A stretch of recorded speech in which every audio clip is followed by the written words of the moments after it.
When Ruth, a 74-year-old retiree, found herself staring at a mountain of belongings she'd accumulated over 40 years, she was facing the daunting task of clearing out her entire home in just 48 hours. The moving truck was scheduled to arrive in 2 days, and her children, though supportive, lived across the country, leaving Ruth to tackle this overwhelming task alone. She was surrounded by memories, keepsakes, and sentimental objects that had filled her home, each one tied to a moment in time she wasn't ready to part with. The thought of clearing everything out seemed impossible. But what Ruth discovered next shocked everyone, including herself. Instead of feeling crushed by the weight of the task ahead, Ruth felt something she hadn't expected: liberation. In the span of just 48 hours, she not only cleared her entire 3-bedroom home but also uncovered a new sense of freedom and purpose. How did she do it? Ruth used 8 powerful decluttering tricks that defied conventional advice and actually worked for seniors like her. And the best part? These tricks are practical, simple, and they don't require a superhuman level of energy. You can do this, no matter your age or your level of physical stamina. By the end of this video, I'll be sharing Ruth's exact system, the one she used to clear her home in just 48 hours. No fluff, no feel-good cliches, just the raw truth about what really works when you need to make fast and meaningful changes in your life. Let me ask you this. Have you ever felt completely overwhelmed by the thought of decluttering? That moment when you know you need to clear the clutter, but the thought of where to start paralyzes you? Drop a comment below and share your biggest challenge. I read every single one. The first trick: the triage method. Prioritize and let go. When Ruth was staring at her cluttered home, one thing became painfully clear. There was no way she could spend hours agonizing over each item. She had to think like a doctor in an emergency room: triage. This method, borrowed from the world of medicine, helped Ruth quickly categorize her items and decide what was truly essential, what was optional, and what was absolutely unnecessary. Just like a doctor would treat life-threatening cases first, Ruth had to treat her clutter the same way. Here's how the triage method works. Category 1. Can't live without it. This includes items that are absolutely necessary, like medications, important documents, and a few sentimental items. For Ruth, it meant keeping things like her birth certificate, her favorite quilt, and a few kitchen essentials. Category 2. Might need it someday. This was the danger zone, where most people get stuck. Ruth realized that the might need it mindset was just fear talking to her. Fear of regret, fear of being wasteful. But Ruth was determined not to let fear keep her trapped. Category 3. Haven't touched it in over a year. If Ruth hadn't used something in a year, it was gone, no questions asked. Ruth knew that Category 2 was the hardest part, because we all have that voice that says, "What if I need it one day?" But here's the thing she realized: it's just fear. Fear that somehow, holding on to things would keep her safe. But holding on to things she didn't need wasn't making her feel safe, it was making her feel overwhelmed. So, Ruth faced the brutal truth: I'm not going to need 23 coffee mugs. I only drink tea now. She didn't need to keep all those decorative pillows or extra sets of dishes that had been collecting dust in the cupboard for years. And with each item she discarded, she felt a wave of relief, like a weight was lifting off her shoulders. The process was quick. In just 15 minutes per room, Ruth triaged everything. The results were immediate. Her kitchen was decluttered, the living room was cleared, and she could breathe again. The more she decluttered, the more confident she became. The whole process started to feel exciting, even energizing. But here's a question for you. What's the one item in your home you've been holding on to, just in case? Is it a stack of old magazines? Kitchen gadgets you rarely use? Clothes from years ago that no longer fit? Drop a comment below and share what item might be taking up more space than it's worth. You see, one of the biggest barriers to decluttering is mental fatigue. Ruth quickly realized that after just 10 minutes of focused decluttering, she started to feel overwhelmed and mentally drained. This was a huge issue for many seniors, especially those with limited energy or mobility. But instead of trying to fight this fatigue, Ruth decided to work with it, not against it. She set a timer for exactly 10 minutes and tackled small, specific areas. One drawer, one shelf, one cabinet at a time. The power of the 10-minute sprint. In those 10 minutes, Ruth had no choice but to act quickly and trust her instincts. No overthinking. No second-guessing. Just quick, decisive action. Here's how it worked. Set the timer. Ruth set her phone timer for exactly 10 minutes, knowing that once the timer went off, she would stop. This rule meant that she wasn't allowed to drag her feet or agonize over whether she should keep an old pair of socks or an out-of-date magazine. Focus on small areas. Instead of attempting to declutter an entire room, Ruth focused on small, manageable areas. One kitchen drawer, a bathroom cabinet, a shelf in the closet. This limited her focus, making the task feel achievable instead of overwhelming. Trust her gut. With the pressure of the ticking timer, Ruth couldn't afford to overthink things. She had to trust her gut. If she hesitated, the timer would remind her to make a decision and move on. At first, Ruth was skeptical. Could 10 minutes really make a difference? But after completing just a few sessions, the impact was undeniable. Here's the kicker. Ruth discovered that 10 minutes was just the right amount of time to make significant progress without burning out. Take her bedroom dresser, for example. In the top drawer, Ruth found 17 pens, all of them out of ink. Expired medications from the 90s. A collection of old birthday cards she had long forgotten. And in just 10 minutes, Ruth filled an entire trash bag with items she no longer needed.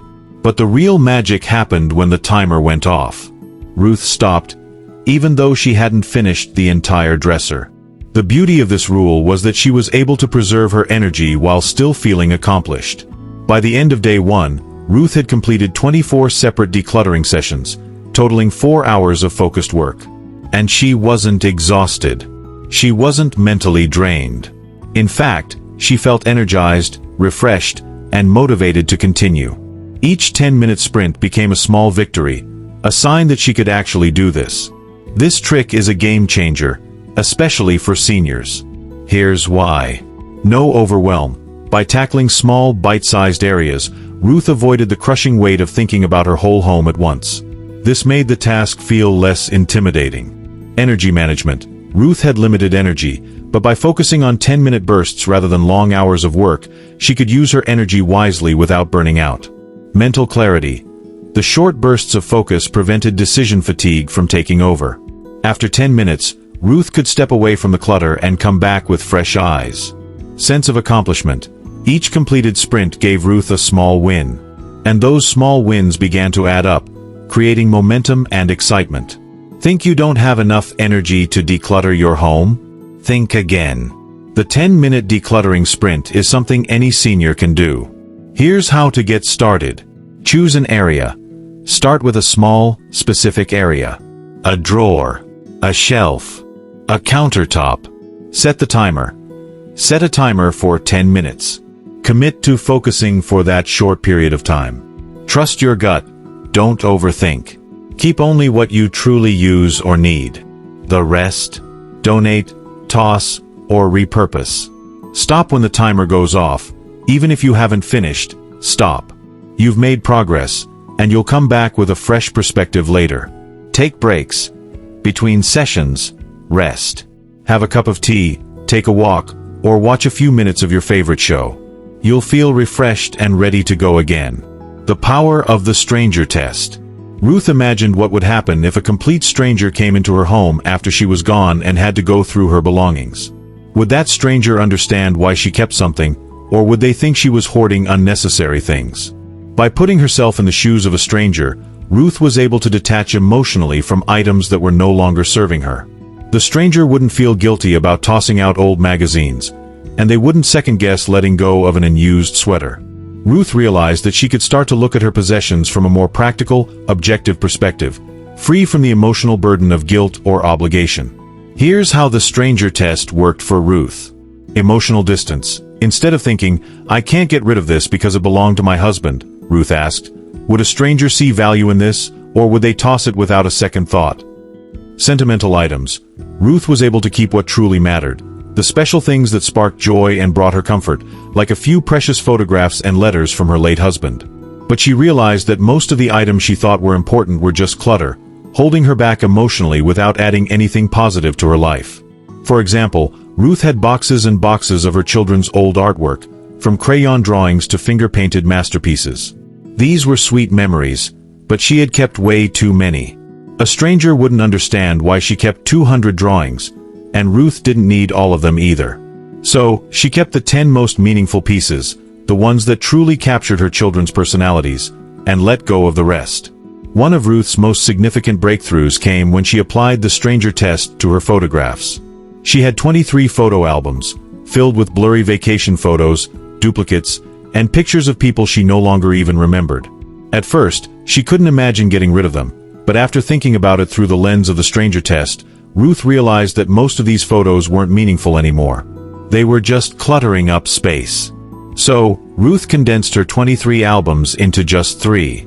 She kept only the photos that truly told her story, the ones that evoked joy and happiness, not confusion or sadness. The rest went into donation, recycling, or trash, depending on their condition. This was Ruth's epiphany. The items she was holding onto, thinking they were irreplaceable memories, weren't serving her future. They were holding her back, occupying space both physically and mentally. By letting go of the excess, Ruth made room for new memories and experiences. I want you to think about this. What are the sentimental items in your home that you've been holding onto for years, but when you really think about them, you know they no longer serve you? Use the stranger test next time you're feeling attached to something you know you don't need. Ask yourself, would a stranger understand why I kept this? Would they think it's important, or would they just toss it? Does this item truly add value to my life now, or is it just occupying space? This test works wonders because it removes the emotional weight from your decision-making process. It allows you to let go of the things that no longer serve you without feeling like you're abandoning a part of your past. Think about those old items you're holding onto because of guilt or because they remind you of someone you lost. You can honor their memory without clinging to physical items. Ruth did it, and so can you. Let's be honest. Fear is one of the biggest reasons we hold on to clutter. How many times have you found yourself thinking, what if I need this someday? That toaster you haven't used in years, the extra set of tools you never touch, or the stack of old towels that just seem too good to throw away. The fear of needing something in the future can keep you surrounded by items that don't serve you today. Ruth had a serious case of, what if I need this someday? 2. She was holding on to everything, just in case she might need it in the future. But it was weighing her down, both physically and emotionally. The thought of parting with her possessions left her paralyzed. What if she suddenly needed that 20-year-old microwave? Or what if a family member came over and needed one of those kitchen gadgets she'd never used? That's when Ruth discovered her 4th trick, the replacement reality check. This trick was a game changer because it helped Ruth confront her fear of needing something and realize that most of the things she was keeping could easily be replaced. What is the replacement reality check? The replacement reality check is simple but incredibly effective. It asks 3 key questions. If I needed this item tomorrow, could I realistically get another one? What would it cost me to replace this item in today's market? In the last 5 years, how often have I actually needed this item for anything important? By applying these questions, Ruth was able to defeat the, what if I need this someday? Fear. It helped her see that many of the items she was holding onto weren't irreplaceable at all. In fact, they were easily replaceable and, more importantly, not even necessary. Ruth's realization. Ruth had a collection of 12 screwdrivers scattered throughout various drawers. She had accumulated them over the years, thinking that if she ever needed one, she would have plenty to choose from. But when Ruth applied the replacement reality check, she quickly realized, could I get another screwdriver if I needed one tomorrow? Absolutely. A trip to the hardware store, or even a quick visit to her neighbor, would give her access to one in minutes. What would it cost to replace them? Less than $20 for the entire set. How often had she actually needed more than one screwdriver in the last 5 years? Never. With this realization, Ruth had no trouble getting rid of the extra screwdrivers. She kept just one, a good, reliable one, and donated the rest. The mental weight of needing 12 screwdrivers for a house that never had more than a handful of small repairs was gone. The real breakthrough came when Ruth realized that holding on to things, just in case, was actually costing her more than it was saving. The hidden costs weren't just monetary, they were psychological and emotional. Space. Every extra item took up valuable space in her home. Time. Ruth was spending hours cleaning, sorting, and organizing things she never used. Energy. Her mental energy was being drained by the constant reminder of all the what-ifs she was holding on to. Ruth also realized that keeping unnecessary items wasn't preserving her resources, it was preventing her from fully enjoying her space. She wasn't getting the value from those items. She was just keeping them in case of a hypothetical future need. The reality check forced her to ask herself, is this clutter truly protecting me from future regret, or is it just dragging me down? Ruth began applying the replacement reality check across her home. Here are a few more examples of how this trick worked. Old kitchen gadgets. Ruth had a bread maker she had used exactly twice in the last 10 years. She realized that if she ever wanted to bake bread, she could easily buy a new one for under $20 at a thrift store. The bread maker went straight to the donation pile. Towels and linens. Ruth had multiple sets of towels, some that were stained, others that were just too worn out. But Ruth had been holding on to them just in case she had guests, in case she needed extra towels, etc. After applying the reality check, she realized that if she needed towels tomorrow, she could easily pick up new, affordable ones. She donated the old ones, freeing up space and mental energy. Let's be real. How many of us hold on to things because we're afraid we might need them someday? What items in your home have you been keeping just in case? Ask yourself the replacement reality check questions and see how many of those items you can confidently let go of. Want to try the replacement reality check for yourself? Here's how you can do it step by step. Pick an item. Start with something you've been holding on to just in case. Whether it's a kitchen gadget, a piece of furniture, or something sentimental. Ask the questions. Could I easily get another one if I needed it tomorrow? What would it cost me to replace this item? Have I really needed this in the last 5 years? How often? Decide. If the answer to the first two questions is yes, and the third question shows you haven't used it, then it's time to let it go. Enjoy the space. With that item gone, you'll have more room, physically and mentally, to focus on what really matters. This trick isn't just about clearing space. It's about freeing your mental energy from the unnecessary clutter of what-ifs. It's about getting rid of the fear and taking back control of your environment. By now, Ruth had learned a lot about herself through the decluttering process. She had made huge strides by applying the triage method, the 10-minute sprint, and the replacement reality check, but there was still one more challenge she had to face. It wasn't just about the physical items anymore, it was about how much emotional energy she was putting into every decision. The thought of sorting through decades of memories, mementos, and keepsakes felt overwhelming. If she wasn't careful, she'd burn out emotionally before even finishing her task. But Ruth wasn't about to let that happen. Instead of treating all her possessions as equally important, she realized that she had to prioritize her emotional energy. That's when she created the energy investment scale, a system that allowed her to make decisions quickly, without getting bogged down by guilt, nostalgia, or exhaustion. The energy investment scale. The energy investment scale was Ruth's way of evaluating each item in terms of how much emotional energy it deserved. Here's how it worked. Level 1 to 3. Items that held no emotional significance or practical value. These items were either donated or discarded immediately. Ruth didn't waste a second agonizing over things that didn't matter. Level 4 to 6. Items that had some sentimental value but weren't part of her everyday life. These were items she could store away or repurpose, things like old teaching certificates, worn-out books, or her old knitting supplies. She still cared about them, but they didn't need to take up space in her active life. Level 7 to 10. Items that were deeply important to Ruth, either for sentimental reasons or because they brought her joy and comfort. These were the items that went with her to her new home. Family photos, a few cherished pieces of her late husband's belongings, and things that contributed to her sense of peace and well-being. For example, Ruth had a large collection of romance novels she had accumulated over the years.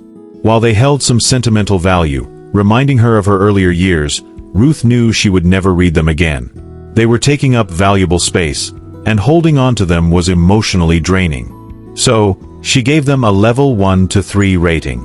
No emotional energy required. They went straight to the donation pile, no second-guessing, no guilt. But then came her late husband's technical manuals, which she had kept for years. While she didn't feel a deep connection to them anymore, she still considered whether her children might want them. This was a level 4 to 6 decision. More complicated, but still manageable. Ruth spent a few minutes thinking about it and decided to box them up to donate to a local charity that helped young professionals. The decision was made quickly, without feeling emotionally drained. Then there were her grandmother's handwritten recipes, a treasured collection that Ruth had used for years when cooking family meals. These were a level 10 item. Ruth kept them in a special folder, preserved and placed in a prominent spot in her new kitchen. These recipes represented memories she wasn't ready to part with, but they didn't feel like a burden. They were part of her journey, and they were being honored by finding a place in her new chapter. Ruth's energy investment scale allowed her to declutter without emotional overload. Here's why it worked so well. It prioritized her limited energy. Ruth wasn't just sorting through things, she was managing her emotional energy. By quickly deciding which items deserved her time and attention, she protected her mental health and avoided the emotional fatigue that often derails decluttering efforts.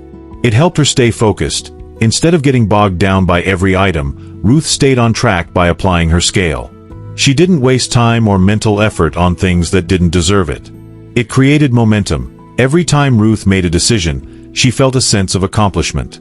The scale helped her maintain positive momentum, rather than slowing her down with indecision. Ruth's system wasn't just about clearing space, it was about preserving her emotional energy. And the best part? You can use the energy investment scale in your own home. Here's how. Take inventory.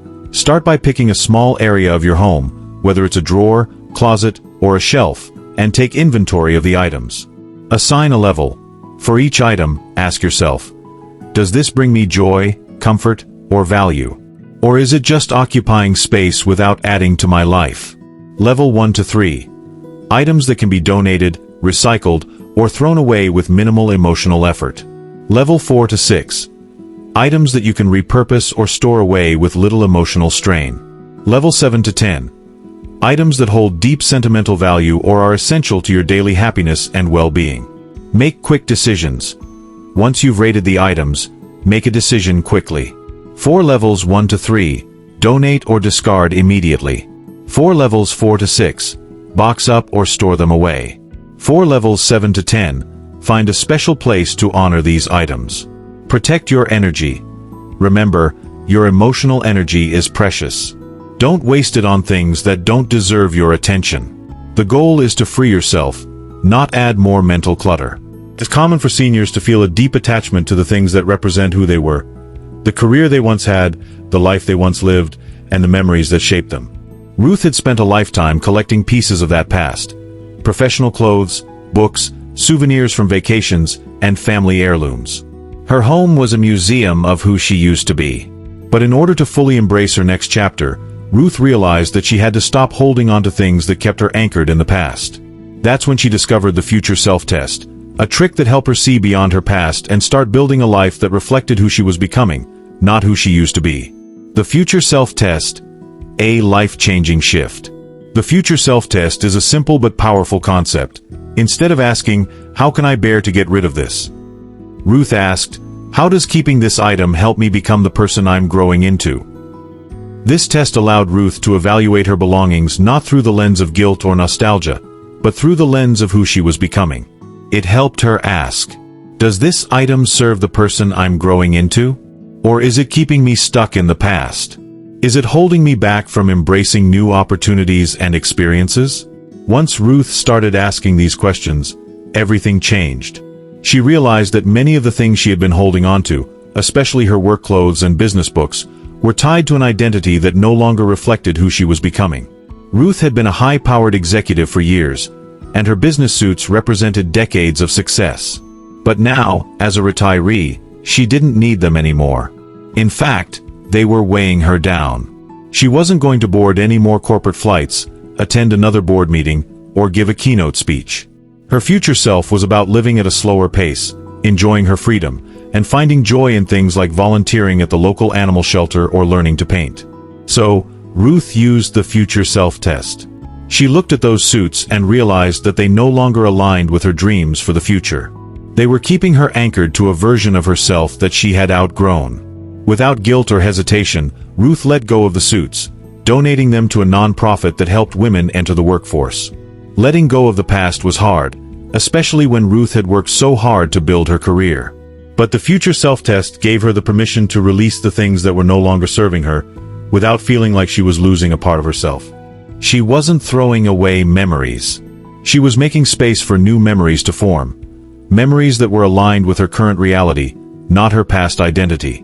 The business books she had kept, too, books on leadership, management, and corporate strategy, were now just reminders of a chapter in her life that had closed. Ruth loved learning, but her future self wasn't going to need these outdated business guides. Instead, she dreamed of studying gardening or perhaps taking a class on travel photography. Ruth donated the business books, making room for the new experiences she was eager to embrace. When Ruth applied the future self-test, she had a breakthrough moment.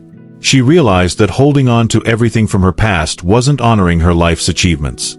It was keeping her from embracing the growth and freedom that came with her new stage of life. In fact, Ruth learned that letting go of the past wasn't a betrayal of her history. It was an acknowledgement that her story had evolved. She didn't have to remain attached to things that no longer fit. Her future self was just as valuable as the person she had been. Are you holding on to items because of who you were rather than who you're becoming?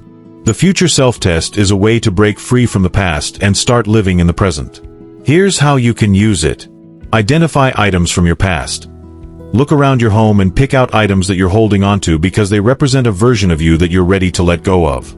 This might include clothes from a previous career, souvenirs from long-past vacations, or books that no longer serve your interests. Ask the future self questions. Does this item serve the person I'm becoming? Am I holding on to this because it's part of who I used to be? Does this item align with the life I'm trying to create for myself in the future? Release without guilt. Once you've decided that an item no longer serves your future self, let it go.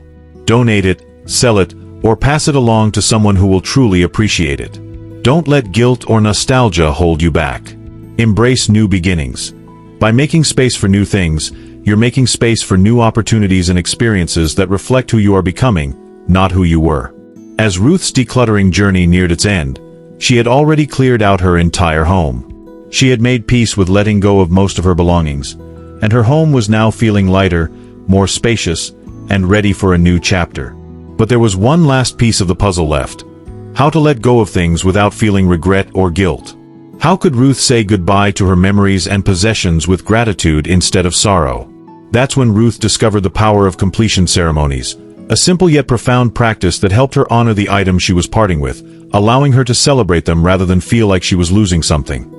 This trick turned the process of decluttering from a painful goodbye into a meaningful ritual of closure. What are completion ceremonies? Completion ceremonies are a way to consciously honor the things you're letting go of. Instead of simply throwing them out or donating them without thought, you create a small ritual or moment of reflection to thank these items for the role they played in your life.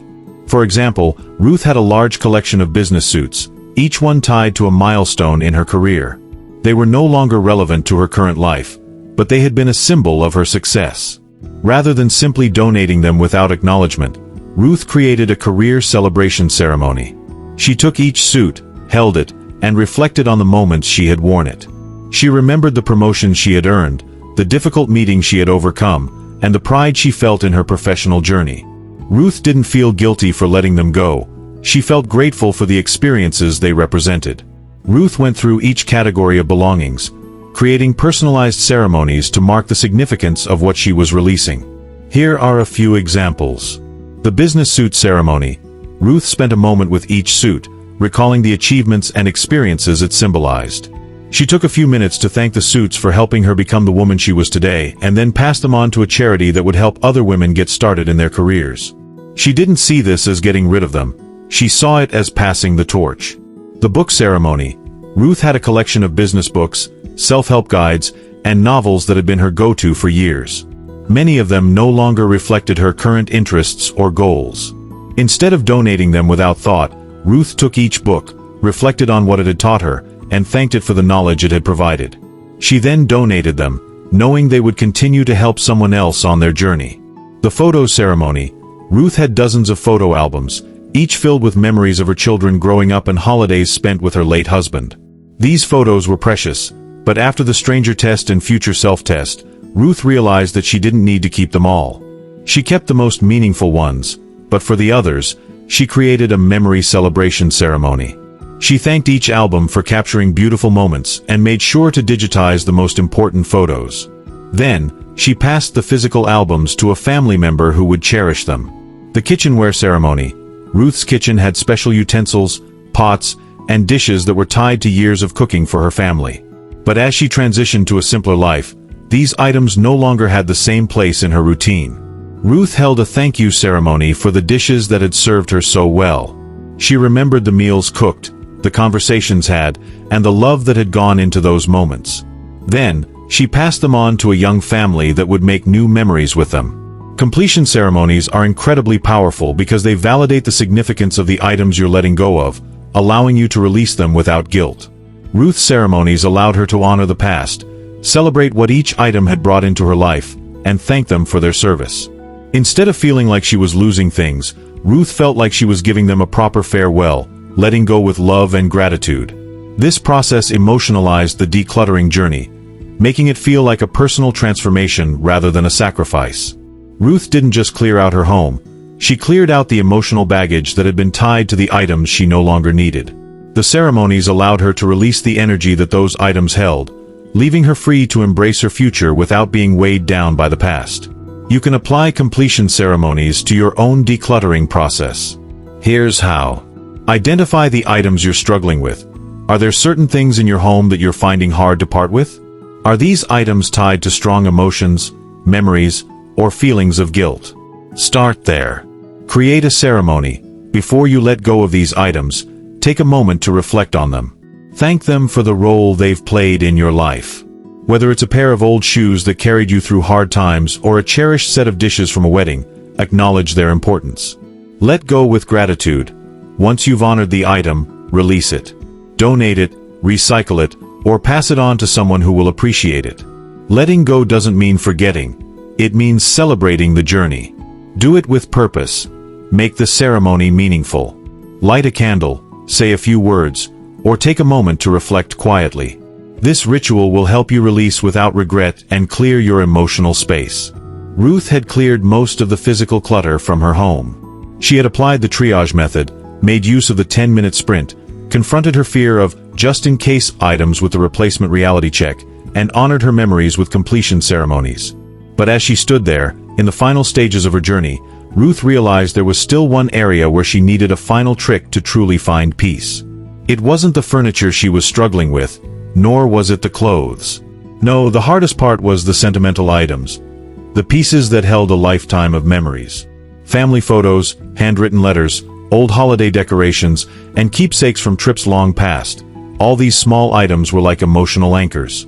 Ruth realized that letting go of them all was impossible, and she didn't want to. But she also knew she couldn't keep everything. So, Ruth discovered her final trick, the memory box. The memory box trick. The memory box was Ruth's answer to managing her sentimental clutter without feeling overwhelmed by it. It was simple. One box. One space where the truly precious memories went, not a mountain of items, but a carefully curated collection of what truly mattered. No overthinking. Ruth knew she couldn't keep everything that brought back memories, so she made a rule. Only the most meaningful items would go in the memory box. Curating memories, not hoarding them. Instead of holding onto every single letter or every small trinket, Ruth asked herself, does this item represent a moment or a feeling that truly brings joy and meaning to my life today? If the answer was yes, it went into the box. If it was no, she let it go. Ruth created her memory box by filling it with a handful of things that were truly special to her. Here are a few examples of what went inside. A couple of her favorite photos of her children from their childhood. A small journal her husband had written in during their honeymoon. A handmade gift from a dear friend she had lost touch with but whose memory still brought warmth. These items were no longer scattered throughout the house, collecting dust or causing indecision. They were now in one special box, and Ruth knew that whenever she wanted to relive those memories, she could simply open the box. It became her safe space for memories, not a place of overwhelm, but a place of cherished moments. The memory box trick helped Ruth in a few powerful ways. Focus on the truly important. By limiting herself to one box, Ruth was forced to curate only the most meaningful items, making every piece she kept more valuable. Simplifying emotional clutter. Ruth realized that memories don't live in objects, they live in her heart and mind. The memory box allowed her to keep the essence of her memories while releasing the physical clutter. Creating space for new memories. Ruth made room in her home for new experiences. As she filled the memory box with the most cherished memories, she was freeing herself from holding on to everything from the past. She was making room for the present. You too can use this trick to clear your emotional clutter and keep only the memories that truly matter. Here's how. Choose a box.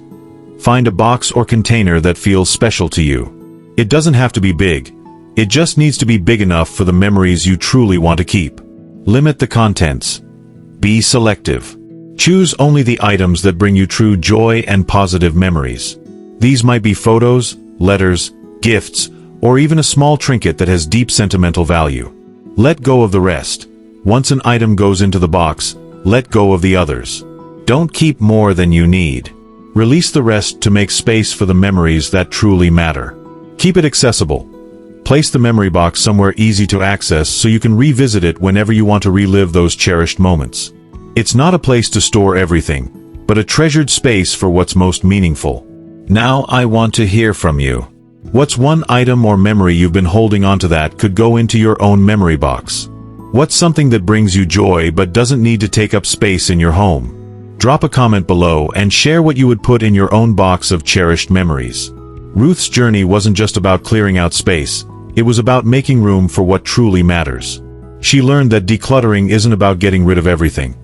It's about holding on to the things that add value to your life and letting go of the things that weigh you down. Through the tricks she used, triage, time management, emotional detachment, and the memory box, Ruth found freedom from the clutter, not just in her home, but in her life.